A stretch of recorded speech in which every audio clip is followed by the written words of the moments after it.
Selamat pagi anak-anak. Bagaimana kabarnya hari ini? Baik? Ya, luar biasa ya. Nah, sebelum kita memulai pelajaran kita hari ini, ada baiknya kita buka di dalam doa. Untuk itu, Ibu akan pimpin. Berdoa dimulai. Berdoa selesai. Ya.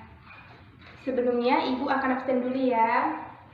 Prilly hadir. Leora hadir. Ani hadir. Ya, semua hadir ya. Jumlah kita ada sebanyak 30 orang. Nah, Ibu harapkan untuk kedepannya tetap ya dipertahankan untuk kehadirannya. Dan juga di masa pandemi ini jangan lupa untuk tetap jaga kesehatannya dan tetap patuhi protokol kesehatan. Ya, anak-anak, hari ini kita akan masuk materi baru kita yaitu tentang ekosistem. Ya, benar sekali ya. Tapi sebelumnya di sini Ibu ingin bertanya, masih adakah di antara anak-anak yang masih ingat pelajaran kita minggu lalu? Ya, coba Prilly. Ya, betul sekali ya. Minggu lalu kita telah belajar tentang makhluk hidup dan ciri-cirinya. Nah, di mana ciri-ciri makhluk hidup itu ada banyak. Nah, ada itu bernapas, memerlukan makanan, berkembang biak, bekas terhadap perangsang, dan lain-lain sebagainya. Nah, untuk anak-anak semua, materi kita yang telah kita pelajari minggu sebelumnya, Ibu harapkan jangan dilupakan, tapi tetap dibuka bukunya dan tetap dipelajari, biar kedepannya tetap, ya benar sekali, tetap tahu. Adapun yang menjadi tujuan pembelajaran kita hari ini yaitu yang pertama itu siswa mampu menjelaskan apa itu yang dimaksud dengan ekosistem. Yang kedua itu siswa mampu menjelaskan satuan makhluk hidup penyusun ekosistem. Yang ketiga itu siswa mampu menjelaskan komponen-komponen penyusun ekosistem. Dan yang terakhir itu siswa mampu menjelaskan hubungan saling ketergantungan antara komponen-komponen penyusun ekosistem. Nah, sebelumnya di sini Ibu ingin bertanya kepada anak-anak. Coba kalian bayangkan kira-kira apa yang akan terjadi jika di bumi ini yang hidup itu hanya manusia saja atau hanya tumbuhan atau hewan saja. Kira-kira apa yang akan terjadi di bumi kita ini? Ya, coba anak-anak berikan pendapatnya. Tadi kita sudah mendengarkan beberapa pendapat dari teman-temannya. Nah, dari sana kita mengetahui bahwa manusia dan hewan itu tidak dapat hidup tanpa adanya tumbuhan. Dan begitu juga dengan sebaliknya. Mengapa hal itu terjadi? Karena kita tahu bahwa tumbuhan itu merupakan sumber energi bagi makhluk hidup lainnya. Salah satu yaitu sebagai penyuplai oksigen. Nah, dari sana kita ketahui bahwa ternyata di bumi ini ada hubungan saling ketergantungan antara satu dengan yang lainnya. Nah, itulah yang akan kita pelajari hari ini. Jadi, apa itu yang dimaksud dengan ekosistem? Ada anak-anak yang ingin memberikan pendapatnya? Ya, coba Ani. Adanya hubungan timbal balik. Ada yang lain? Ya, coba Leora. Hubungan saling ketergantungan.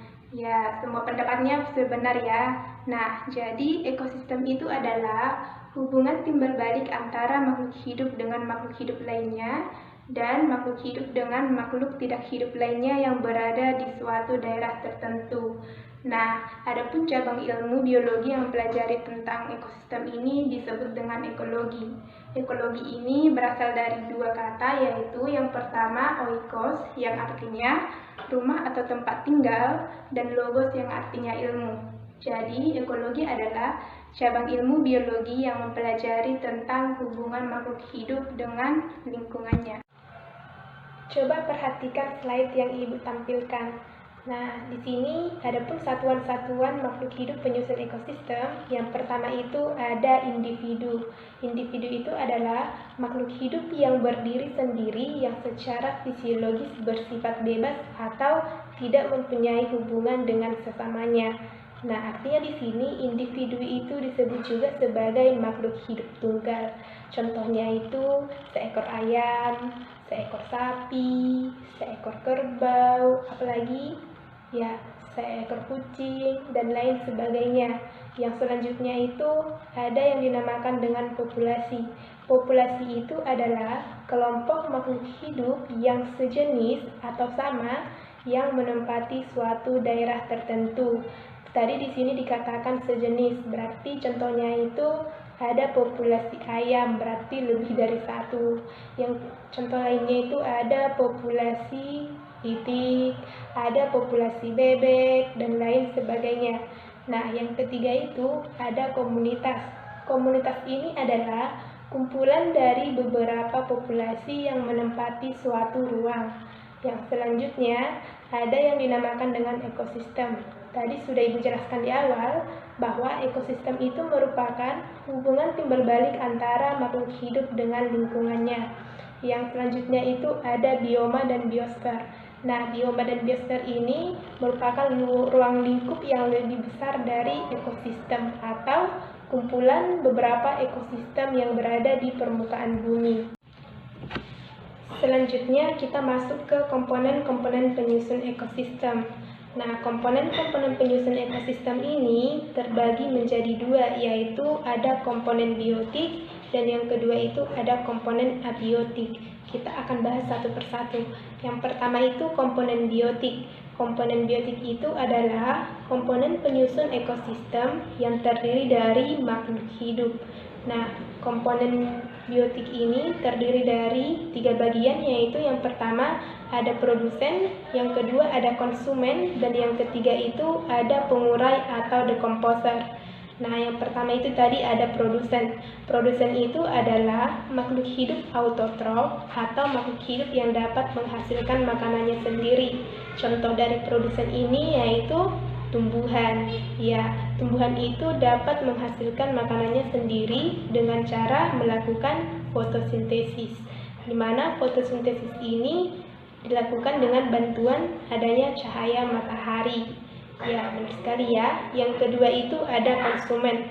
Konsumen ini adalah makhluk hidup yang memerlukan kebutuhan hidupnya dari si produsen. Nah, konsumen ini dibagi menjadi 3 bagian, yaitu ada nanti dia yang dinamakan dengan herbivora, ada karnivora, dan omnivora. Nah, herbivora ini adalah hewan pemakan tumbuh-tumbuhan, contohnya itu sapi, kerbau, dan lain sebagainya. Yang kedua itu ada karnivora. Karnivora adalah hewan pemakan daging, contohnya itu ada apa aja? Ya, ada elang, ada ular, ada singa, ya, dan lain sebagainya. Yang ketiga itu ada omnivora. Omnivora itu adalah hewan pemakan segala-galanya atau disebut juga dengan hewan pemakan segala jenisnya, baik pemakan tumbuhan maupun pemakan daging. Contohnya itu yaitu ada tikus, apalagi ya, dan lain sebagainya. Nah, yang ketiga itu ada yang dinamakan dengan pengurai atau decomposer. Nah, contoh dari pengurai ini yaitu jamur dan bakteri. Nah, jamur dan bakteri inilah nanti yang akan menguraikan segala bahan-bahan material yang ada di permukaan bumi. Baiklah anak-anak, sampai di sini ada yang tidak dimengerti atau ada yang ingin ditanyakan? Ya, semua sudah paham? Ya, kalau sudah paham kita lanjut ya. Kita lanjut ke bagian komponen abiotik yang ada dalam ekosistem. Nah, apa itu komponen abiotik? Komponen abiotik adalah komponen penyusun ekosistem yang terdiri dari makhluk tidak hidup atau benda mati. Nah, komponen abiotik ini terdiri dari apa saja? Yang pertama itu ada tanah. Nah, sifat-sifat tanah yang berperan dalam ekosistem itu meliputi tekstur tanah dan kemampuannya menahan air. Yang kedua itu ada air. Nah, adapun hal-hal penting pada air yang mempengaruhi kehidupan makhluk hidup itu, yang pertama itu ada suhu air, kadar air, mineral air, salinitas air, penguapan dan kedalaman air. Yang ketiga itu ada udara.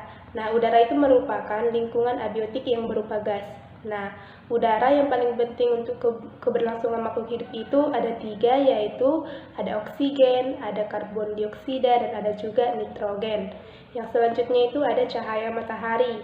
Nah, cahaya matahari ini kita tahu bahwa cahaya matahari itu merupakan sumber energi utama bagi kehidupan di muka bumi, ya.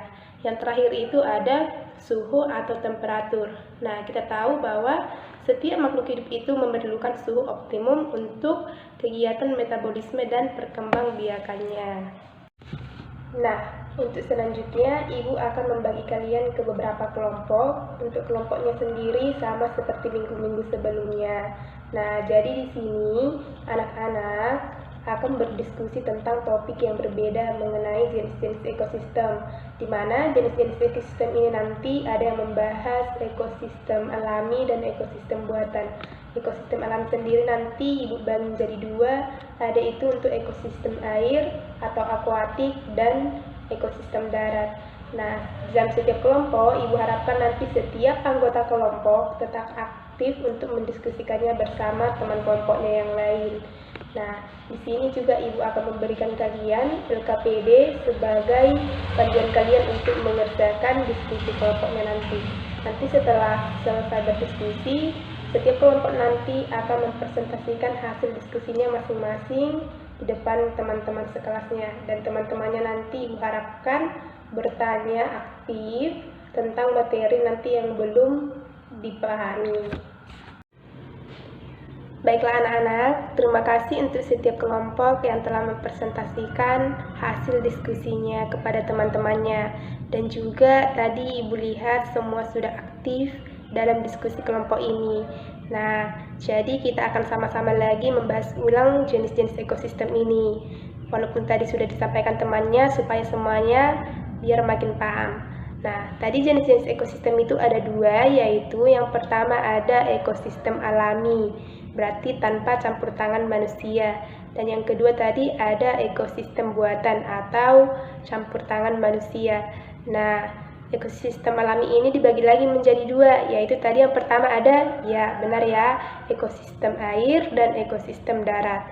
Nah, ekosistem air ini juga ternyata dibagi lagi menjadi beberapa bagian, yaitu ada ekosistem air tawar, ada ekosistem air laut, ada ekosistem muara, ada ekosistem sungai, ada juga ekosistem terumbu karang. Nah, yang pertama tadi ada ekosistem air tawar. Ekosistem air tawar ini tadi kita tahu bahwa ciri-cirinya itu suhunya tidak mencolok, penetrasi cahayanya kurang, terpengaruh oleh iklim dan cuaca. Nah, contohnya itu jenis-jenis tumbuhan yang terdapat dalam ekosistem air tawar ini tadi banyak jenis-jenis ganggang. Yang kedua tadi ada ekosistem air laut. Nah, ekosistem air laut ini habitatnya itu ditandai dengan salinitas airnya atau kadar garamnya itu yang tinggi, ya. Berarti kadar garamnya tinggi, dia mencapai ion Cl negatif itu mencapai 55%, terutama itu di daerah laut tropik, dan kadar suhu penguapannya itu tinggi. Nah, yang ketiga tadi ada ekosistem muara atau estuari. Nah, kita tahu bahwa muara itu tadi dinamakan dengan bersatunya antara sungai dan laut, di mana ekosistem estuari ini juga memiliki produktivitas yang kaya dan tinggi akan nutrisi yang fungsinya untuk kesehatan manusia. Nah, yang keempat itu tadi ada ekosistem sungai. Nah, kita tahu bahwa sungai itu adalah badan air yang mengalir dari satu arah. Air sungai sifatnya itu dingin dan jernih, serta mengandung sedikit sedimen dan makanan. Yang terakhir tadi ada ekosistem terumbu karang, di mana ekosistem terumbu karang ini tadi terdiri dari koral yang terdapat di dekat pantai. Selanjutnya itu kita masuk ke bagian ekosistem darat atau terestrial. Nah, ekosistem darat ini juga ternyata dibagi tadi menjadi beberapa bagian. Untuk setiap bagiannya tadi sudah dijelaskan teman-temannya. Dan di sini Ibu akan kembali menyampaikan poin-poin pentingnya tentang ekosistem darat ini. Nah, ekosistem darat ini tadi dibagi menjadi yang pertama itu ada ekosistem hutan hujan tropis. Ciri-cirinya tadi curah hujannya itu tinggi, yaitu mencapai sekitar 200 sampai 225 cm3 per tahun. Spesies pohonnya relatif banyak dan juga terdiri dari berbagai jenis. Nah, tinggi pohon utamanya di daerah ekosistem hutan-hujan tropis ini itu dapat mencapai 20-40 meter. Cabang-cabang pohonnya tinggi dan daunnya itu lebat hingga membentuk tudung atau yang disebut dengan tadi kanopi. Ya. Yang kedua itu ada ekosistem sabana. Nah, yang menjadi ciri-ciri ekosistem sabana ini yaitu terdapat di wilayah dengan curah hujannya itu 40-60 inci per tahun. Tetapi, temperatur dan kelembapannya itu masih tergantung dengan musim yang ada di daerah ekosistem tersebut. Nah, sabana yang terluas tadi di dunia terdapat di, ya benar sekali ya, di benua Afrika. Yang selanjutnya itu ada ekosistem padang rumput. Nah, yang menjadi ciri-ciri ekosistem padang rumput ini yaitu curah hujannya itu kurang lebih 25-30 cm per tahun. Hujan turun tidak teratur, porositas atau peresapan airnya itu tinggi, dan aliran airnya itu di sana cepat. Nah, tumbuhan yang terdiri dari ekosistem ini biasanya itu jenis-jenis ternak atau herba dan juga rumput-rumputan. Yang selanjutnya ada ekosistem gurun. Ekosistem gurun itu mempunyai ciri-ciri tadi, gersang dan curah hujannya di sana relatif rendah. Perbedaan suhu antara siang dan malam itu sangatlah besar.